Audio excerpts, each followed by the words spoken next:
बाळूमामाचे भक्त तर आपण सर्वजणच आहोत, पण बाळूमामांचा उदय कसा झाला हे आज आपण पाहणार आहोत. तर कर्नाटक आणि महाराष्ट्राच्या सीमेवर एक साधा मेंढपाळासारखा दिसणारा पण लोकांसाठी देवासारखा असलेला संत म्हणजे बाळूमामा.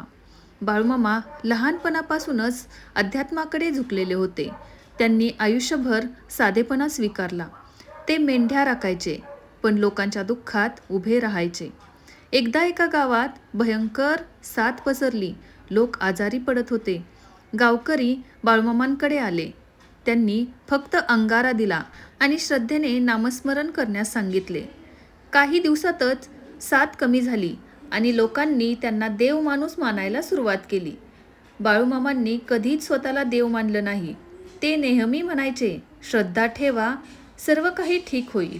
आजही त्यांच्या समाधीस्थळावर हजारो भक्त दर्शनासाठी जातात आणि मनोभावे आपल्या मनातली इच्छा मागतात आणि बाळूमामा कोणताही संकोच मनात न ठेवता त्या सर्व काही भक्तांच्या इच्छा पूर्ण करतात.